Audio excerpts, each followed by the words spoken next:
Hannah. Hannah's a little bit emotional. She's done this before. Hannah, how old are you? 10 years old. What grade are you in at school? Grade 7, good. In the world of international adoption, there may be no more tragic story than that of Hannah Williams, who lived near Seattle, Washington. The young girl was adopted to this country from Ethiopia in 2008 when she was 10 years old. But on May 11, 2011, Hannah was found dead in her backyard. She had bruises on her body where she had been beaten, but that's not what killed her. Hannah's parents had starved her to death. They were convicted and sentenced for the crime. The mother was put away for 37 years and the father for 28. Hannah's adoption was facilitated by AAI, Adoption Advocates International. While that agency helped bring thousands of children here from around the world, it shut down after Hannah's story came to light.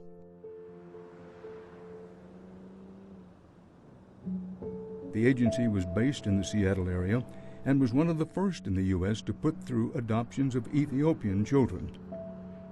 But there is another adoption tale involving children brought here by AAI that some adoption experts say is equally as stunning as Hannah's story. Some of these adoptees have ended up homeless. One of them is Belanish Hain. It just made me feel like I'm this horrible kid nobody wants. That's how I felt like. One thing that I always wanted was a parent, somebody who could be a mother figure to me. And Miss Rock and Stella and Amanel and Tom. I always say that I am a mother to many, not T-O-O, but T-O. Belanish is the adopted daughter of Richard and Julia Hain. Their desire to help children has been featured on local newscasts that say they have 28 adopted children, most of them from Ethiopia. And I'm Abraham. And people say, oh, it's such a great thing you do. And I say, oh, no, it's such a great thing I get to do. It is so wonderful. People think she's this perfect mom who brings this orphan kids. It's not like that. People think she's like a Mother Teresa, but she's not. The children say life at home was very different than it appeared to the outside world. The hitting went a lot, and they try to be very sneaky about it.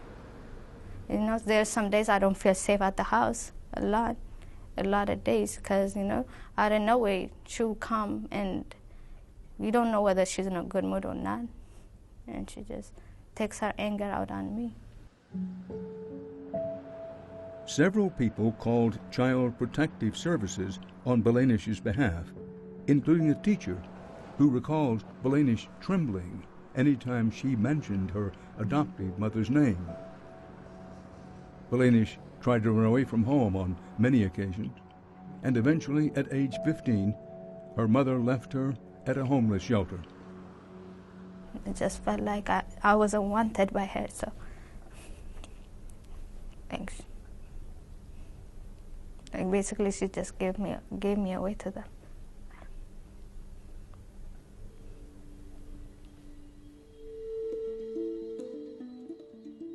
The one place that Belanish found refuge from her adoptive family is a small Ethiopian church where she confided in the pastor. These are children with no voice. I have to do what I have to do. And it was sad because the very family that brought them here was the one that was victimizing them.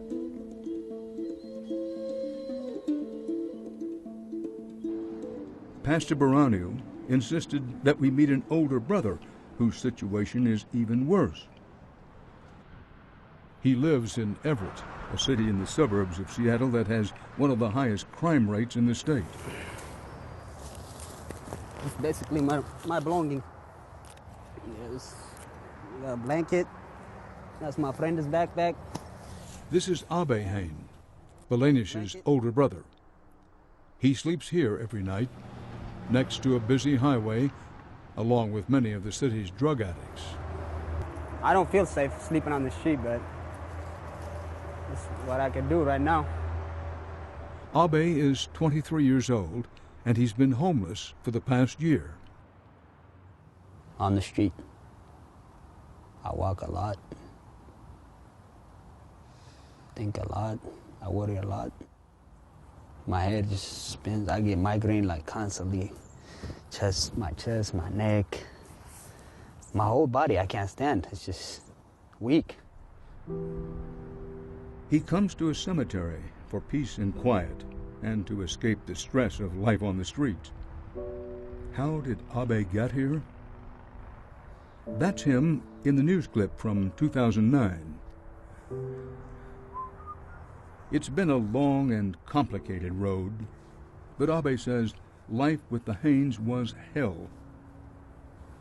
My dad would sit on top of my sister and just, pull her hair back, and my mom would smack her around. And yeah, I wish I would have done some, because she means a lot to me. That's my youngest sister.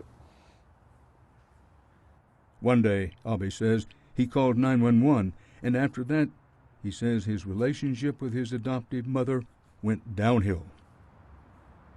Several months later, she accused him of having sex with an adopted sister. Well, this happened. I was getting ready to go to school. I was in the shower, and my dad knocked on the door and saying, the cops want to talk to you. And I said, okay. So I dressed up, and I'm about to go to school. I'm junior in high school. So I go upstairs. The first thing the cop told me was, you touch your sister inappropriate. That's what he told me. Abe admitted that he touched her breasts and behind, but insisted they never had sex. The two were not biologically related at the time he was 17 and she was 14. He's not a criminal. I have seen bad kids.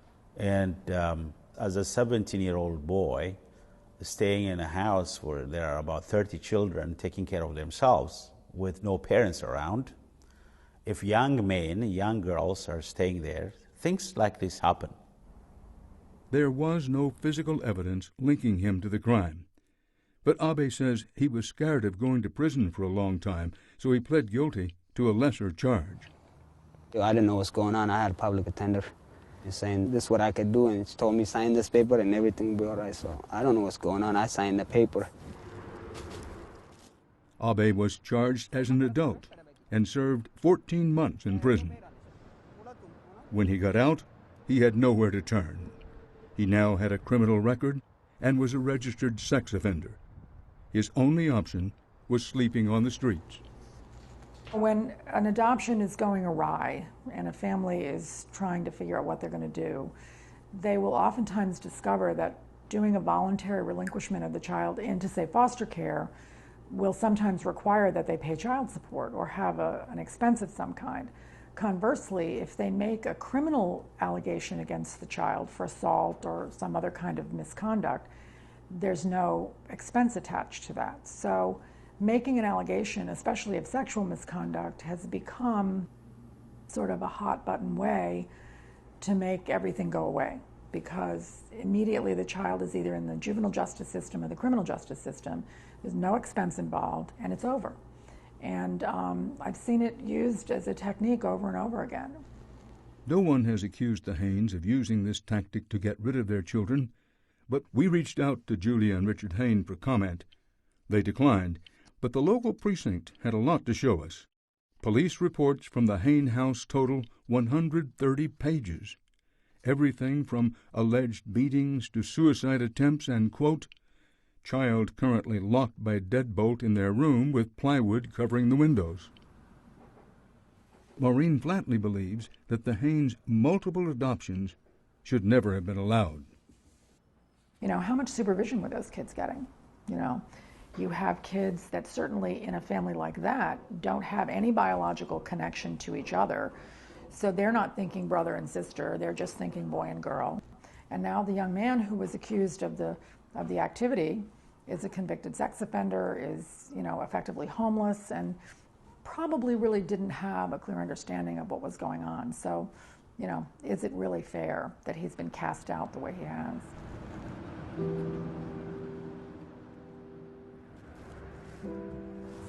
I feel like, why is this happening to me? You know, I lost my family. I came here. I got discharged, and now I'm on the street, and I don't know what's going to happen next. It's just what I'm going through. No one should be ever going through.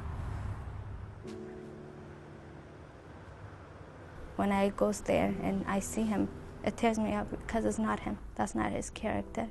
It just hurts me because I know who he is, and it hurts a lot to see him going through that, sleeping on the street. Oh, I worry a lot, like what if somebody hurts him one day, you know? He's a lot different than what he used to be. He used to have more spirit. He used to be one of the best soccer players at Woodway. And now seeing him the way he is, I'm like, what's my future gonna be look like? So. And you still have the same address? Yeah, just put a number of the after the beep. Samuel Hain is 17 years old. Yeah. I need to have references. The children say he will become the 9th adopted child to get kicked out of the Hain house. Sometimes I go at night, then there's a park by our house.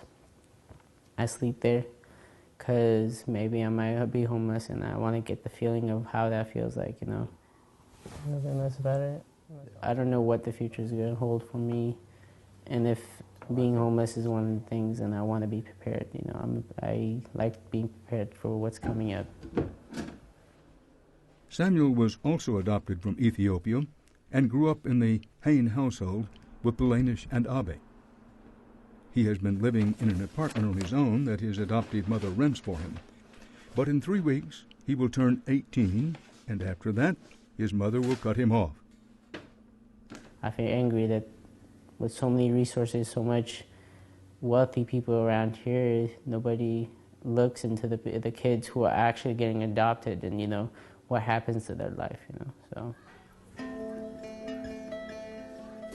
Belanish is now 21.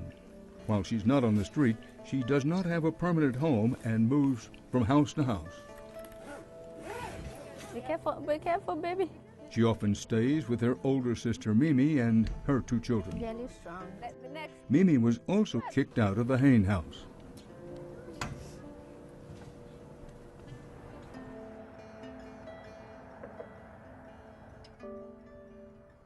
To adopt 30 children, bring them over to the United States and turn them loose on the street and have them, this is sad. This should be stopped. No government should allow this to happen. And this is not acceptable. This is inhuman. All I want was my mom and dad. That's all I needed. I just want to go back to my country and die in my country. I don't want to die in somebody's country. I don't know why I came here. I had everything. I was free. I was happy back where I was. And now my life is, I guess, I don't have none. I give up.